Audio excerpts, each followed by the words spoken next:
Welcome back to Auntie Tay's YouTube channel. I am Sam and this is another episode of The Sam Show. So make sure you guys have liked this video and subscribed to Auntie Tay's channel for some amazing DIYs and crafty ideas.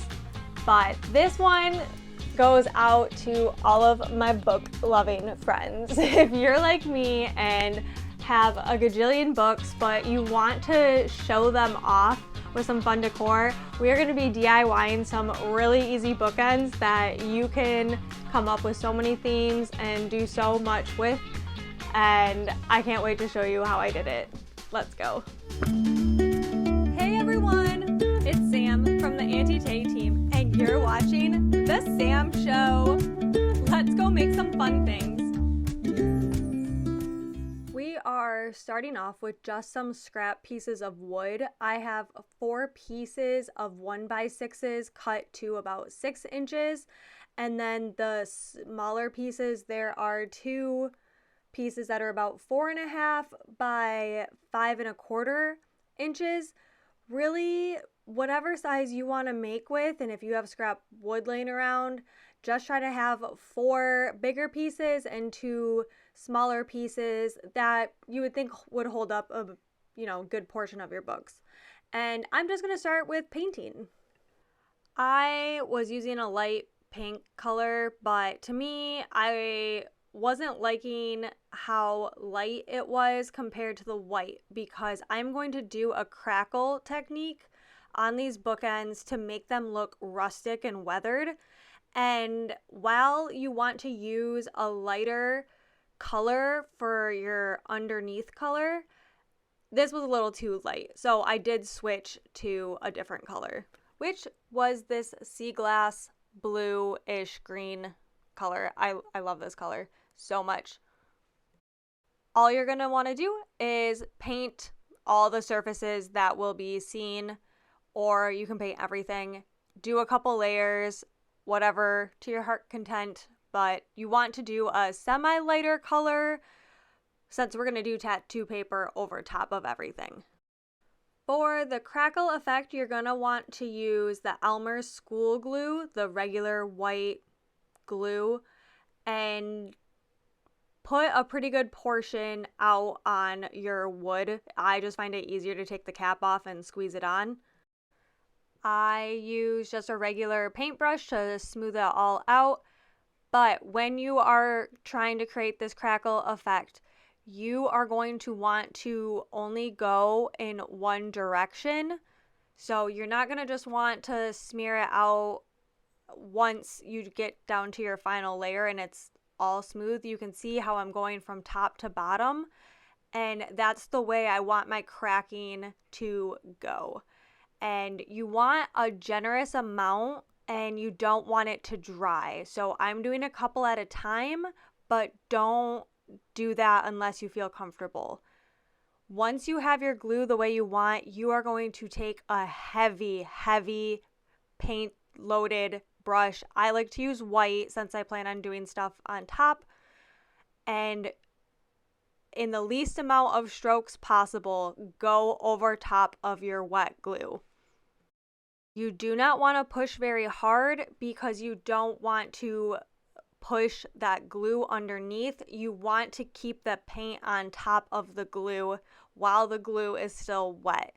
Sometimes you can find a good balance where the top layer of glue is just a little bit dry, and then you can paint over it, but you don't want the glue to dry out, because you are then going to take a hair dryer like I'm doing in the video, and you are going to blow dry it. You can also use a heat gun, but I'm just using an old hair dryer, and you dry the paint and the glue will start cracking underneath to create this really cool weathered texture.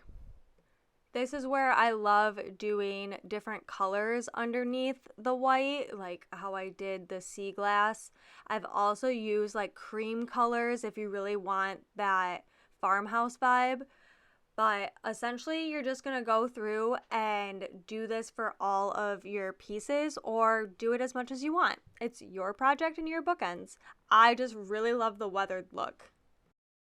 You can also play around with how much glue you put on and how much paint and have some fun with it. You'll get different results based on how well your glue is covered and how much glue you have, how long you waited for it to dry. It is a little bit of an experiment, but have fun with it. I love the results no matter if I get just a few cracks or a ton of cracks, or if the undercolor shows up more, or if the undercolor is covered a lot. I love it all. So just have fun and don't take it too seriously, but look at those cracks. They are so fun. For the edges, you can also do the glue crackle technique, but I wanted to do it easier, and I am just taking a completely dry brush with very, very little paint. So the opposite of what we've been doing, and dry brushing paint on, and I just put all of the pieces together, so it was so much easier to paint them without painting the faces of them. Do it as much as you want, as much paint as you want. You don't even have to paint the sides. The pop of color would be kind of fun too for the bookends. I went in and I wanted it all to match for the most part. If you accidentally get too much white paint or whatever your top color paint is, you can always take a paper towel or baby wipe and wipe it off before it dries so you can still see that undercolor. When everything is dry, then you will take your tattoo paper, which I have a little bit of the Auntie tattoo paper left. You can also find some on Amazon, but I'm using my leftover stuff that I absolutely love. And I already printed my clip art images on it. Auntie membership has so many clip arts. I picked fun crafting ones and then also teacups because I love the Bridgerton series, and the teacups are a little ode to Bridgerton, Alice in Wonderland. There's a lot of things that have teacups, right? You know, that are book themed.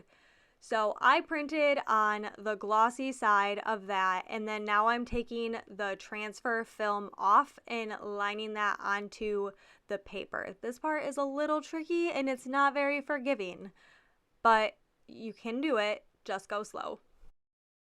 I will say make sure you reverse your image when you print because it does reverse it when you put it down. So I started with just a little bit, and you can see the film.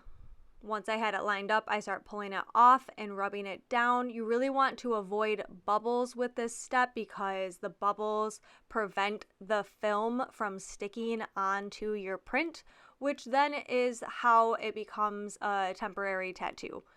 So you want to be careful for bubbles and go slow. But don't worry, if you have bubbles, you can get them out. You can see I have a few up at the top because I stuck a large portion when I first pushed it down and wasn't very wary. I think it's easier to cut them out and work with them individually to get the bubbles out if you do have any.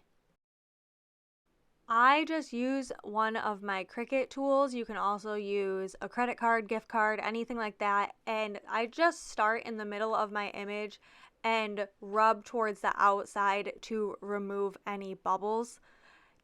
Just go slow and try not to push too hard, but you'll hear the bubbles coming out. Worst case scenario, if this doesn't work to get your bubbles out, you can always take a pin and just poke it through the top layer to let air out so you can push the film flat onto your decal. You are now bubble free and ready to transfer it onto your wood blanks. This is also important that you slowly pull the film up. If the top part is sticking at all to your image, or not sticking, I should say, you will see how there's a gap in your image and it will not transfer over. So just be very slow. It makes your image sticky and it's hard to explain. When you do it, you'll understand. See how the top film part is completely clean. It won't be clean if it's not sticking to the top. And you'll just slowly pull it off and then flip it on to the spot where you want it. Like a temporary tattoo, you will take a damp rag and hold it on there for a little bit, and see how this one I pulled up, don't pull it up. You're going to want to slide it. Yep, slide it like that.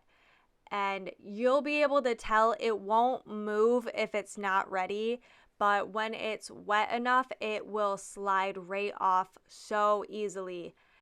Be careful that your entire image is damp and wet, otherwise you'll rip it or it'll crinkle up and you won't get a good transfer. But I love it because look at those crackles that you can see through the temporary tattoo. I love the aesthetic of it crackling. Once it's dry, you'll go in with Mod Podge, and you can use either a matte or glossy finish. I'm using matte because I think it goes with the aesthetic. And you will just do 2-3 layers, enough that you're really covering the image and it's not going to lift over time or if it gets rubbed against.